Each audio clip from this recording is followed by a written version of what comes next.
சரவண ஜோதியே நமோ நம. வாழ்க வையகம், வாழ்க வளமுடன். அனைத்து தமிழ் நெஞ்சங்களுக்கும் கனிவான வணக்கங்கள். நாம் இந்த பதிவில் வாக்கிய பஞ்சாங்கத்தின்படி பெயர்ச்சியாகும் சனி பகவானால் உங்கள் வாழ்வில் உண்டாகும் நற்பலன்கள் என்ன என்பதனை பற்றியும், கெடுபலன்கள் ஏற்படுமாயின் ராசிக்காரர்கள் செய்ய வேண்டிய பரிகாரம் என்ன, வழிபட வேண்டிய தெய்வம் யார் என்பதனை பற்றியும் விரிவாக காண்போம். 9 கிரகங்களுமே குறிப்பிட்ட கால இடைவெளியில் நகரக்கூடியவைதான். ஆனாலும் சில கிரகங்களின் பெயர்ச்சி மட்டுமே பெரும் தாக்கத்தை ஏற்படுத்தக்கூடியது என்பதால் அவை மட்டுமே பிரதானமாக பார்க்கப்படுதுங்க. அந்த வகையில் இந்த விசுவாச வருஷத்தில் வாக்கிய பஞ்சாங்கத்தின்படி சனி பகவான் மாசி மாதம் 22ஆம் தேதி, அதாவது 6/3/2026 அன்று வெள்ளிக்கிழமை, பூரட்டாதி நட்சத்திரம் 3ஆம் பாதம் கும்பராசியில் இருந்து புரட்டாதி நட்சத்திரம் 4ஆம் பாதம் மீனராசிக்கு காலை 8:26 மணிக்கு பெயர்ச்சி ஆகிறாருங்க. இந்த பயிற்சியில் மகர ராசிக்கு முழுமையாக 7.5 சனி நீங்குதுங்க. கும்பத்துக்கு பாதச்சனி, அதாவது 7.5 சனியின் கடைசி சுற்று ஆரம்பமாகுதுங்க. அதே சமயம் மேசராசிக்கு 7.5 சனியின் தொடக்கமான விரயச்சனி ஆரம்பம் ஆகுதுங்க. இந்த சமயத்தில் தனுசுக்கு அஷ்டாஷ்டமம், சிம்மத்துக்கு அஷ்டமம், மீனத்துக்கு 7.5 சனியில் ஜென்மசனி காலகட்டம் தொடங்குதுங்க. இந்த சமயத்தில் கடகத்துக்கு 9ஆம் இடத்துல பாக்கிய சனியாகவும், துலாம் ராசிக்கு 6ஆம் இடத்துல ருண ரோக சத்துருஸ்தானத்தில் வரக்கூடிய அமைப்பும் ஏற்படுதுங்க. அவருடைய 3, 7, 10ஆம் பார்வைகள் முறையே ரிஷபம், கன்னி, தனுசு ராசிகளில் பதியுதுங்க. இப்போது சனி பகவான் செல்லும் மீனராசி அவருடைய நட்பு வீடுங்க.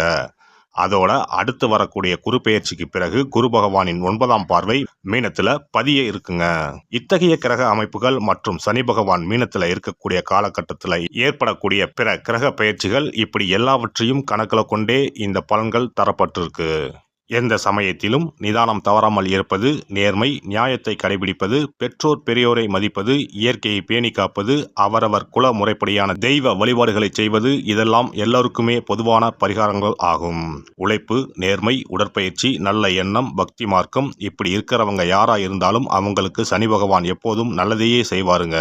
நடைபெறும் இந்த சனி பயிற்சியில் உங்கள் வாழ்வில் வளமும் நலமும் செல்வ செழிப்பும் பெற்று வாழ்வில் உயரிய நிலையை அடைய எல்லாம் வல்ல எம்பெருமானை வேண்டி விரும்பி கேட்டுக்கொள்கிறேன்.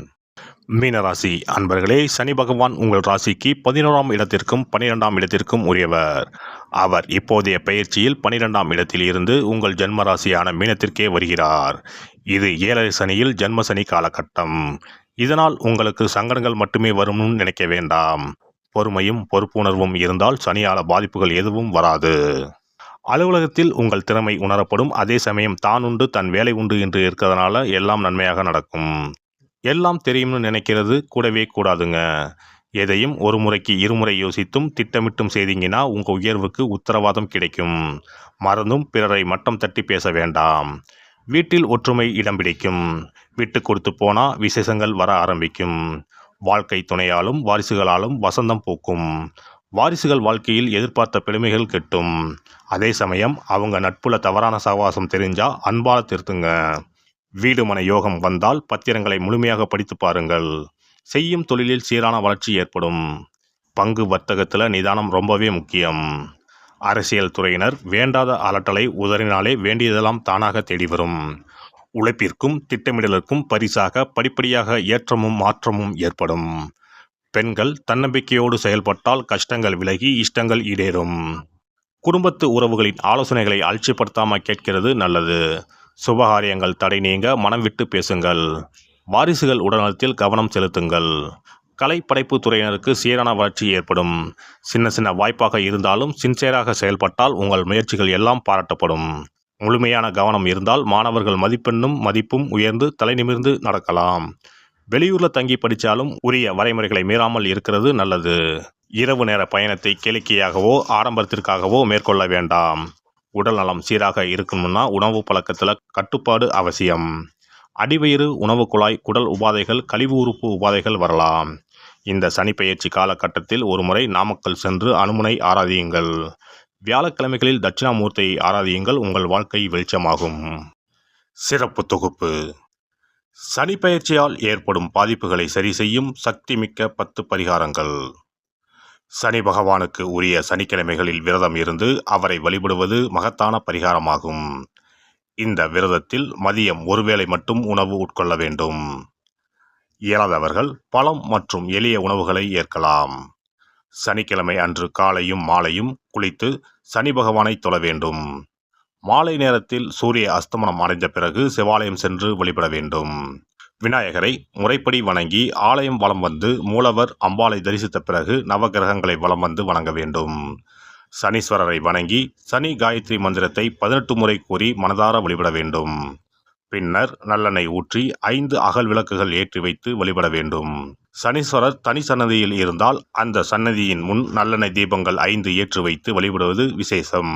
அருகிலேயே கிழக்கு நோக்கி அமர்ந்து சனீஸ்வரனின் சுப அருள் கிடைக்க வேண்டும், சனிதோஷ பாதிப்புகள் அகல வேண்டும் என்று பிரார்த்தனை செய்து வரலாம். இயன்றவர்கள் அன்றைய தினம் மாற்றுத்திறனாளிகளுக்கு அன்னதானம் வழங்குவது விசேஷம். சங்கடகர சதுர்த்தி தினத்தில் விநாயகருக்கு 8 சிதறு தேங்காய்களை உடைத்து நெய் தீபம் ஏற்றி அர்ச்சனை செய்து வழிபட்டால் சனியின் பாதிப்புகள் குறையும். அதேபோல் வெள்ளிக்கிழமை தோறும் அதிகாலை நீராடி அருகம்புல் மாலை சாற்றி அரசமர பிள்ளையாரை சுற்றி வந்து முறையாக வழிபட்டால் சீரும் சிறப்பும் நாடி வரும். தோஷங்களை எல்லாம் போக்கும் சக்தி பிரதோஷ வழிபாட்டுக்கு நன்மை உண்டு. அதிலும் சனிக்கிழமைகளுடன் இணைந்து வரும் சனி மகா பிரதோஷ நாளில் நந்தியையும் ஈஸ்வரரையும் வணங்கி வருவது சிறப்பான பரிகாரமாகும். அப்போது சுவாமி நந்தி அபிஷேகத்துக்கு பால் வாங்கி கொடுக்கலாம். அது மட்டுமின்றி திருக்கோவில் விளக்கேற்ற எண்ணெய் வாங்கி கொடுப்பதும் சிவாலயங்களில் வில்வத்தலத்தால் அர்ச்சனை செய்து வழிபடுவதும் மிக உன்னதமான பரிகாரங்கள் ஆகும். பொதுவாகவே சனி பகவானின் தானியம் எள். அந்த எள் எண்ணெயில் அவருக்கு விளக்கு ஏற்றி வழிபடுவதால் நன்மைகள் பெருகும். சனிக்கிழமை விரதம் இருந்து எள் எண்ணெய் தேய்த்து ஸ்நானம் செய்து சனி பகவானுக்கு உகந்த எள் எண்ணெய் விளக்கிட்டு எள் சாதம் படைத்து சனிக்கவசம் ஓதி வழிபடுவது சிறந்த பரிகாரமாகும். வெள்ளிக்கிழமை இரவு எள் தானியத்தை கரும்பட்டு துணி அல்லது கருமை நிற காகிதத்தில் வைத்து மடித்து தலையணைக்கு கீழ் வைத்து படுத்து உறங்கவும். மறுநாள் காலையில் எள் எண்ணெய் தேய்த்து குளித்து முதல் நாள் மடித்து வைத்த எள்ளை வடித்த சாதத்தோடு கலந்து நைவேத்தியம் செய்து காக்கைக்கு வழங்க நன்மைகள் ஏற்படும். சனி தோஷங்களை போக்கி நன்மைகளை உண்டாக்கும் கண்கண்ட தெய்வம் ஆஞ்சநேயர். ஆகவே இயன்ற போதெல்லாம் அனுமனுக்கு வடைமாலை சாத்தி துளசி மாலை அணிவித்து வெண்ணெய் அர்ப்பணித்து வழிபட்டு வந்தால் சனிதோஷ பாதிப்புகள் நீங்கும். வீட்டில் நலப்புராணம் படிப்பதாலும் நேரம் கிடைக்கும் போதெல்லாம் ராமநாமத்தை உச்சரிப்பதாலும் பாதிப்புகள் நீங்கி பயனடையலாம். ராமநாம ஜபம், சுந்தரகாண்ட பாராயணம் என குழுவாக இணைந்து கூட்டு பிரார்த்தனை செய்வது மிக அற்புதமான பலன்களை பெற்றுத்தரும். சனிக்கிழமைகளில் சனி பகவானின் அதிபதியான மகாவிஷ்ணுவை வணங்கி விஷ்ணு சகசரநாமம் அல்லது அனுமன் சாலிசா பாராயணம் செய்தால் எண்ணற்ற நன்மைகளை பெறலாம். நல்லெண்ணெய், உளுந்து, இரும்பு சட்டி ஆகியவற்றை ஏழை எளியோருக்கு தானம் செய்யலாம். அதேபோல் சனி ஆதிக்கம் செலுத்தும் பூசம், அனுசம், உத்திரட்டாதி ஆகிய நட்சத்திர நாட்களில் அன்னதானம் செய்வது சிறப்பு. நடக்க முடியாத மாற்றுத்திறனாளிகளுக்கு நம்மால் முடிந்த உதவிகளை செய்தால் சனி பகவான் அருளால் மகிழ்ச்சியான வாழ்க்கை அமையும்.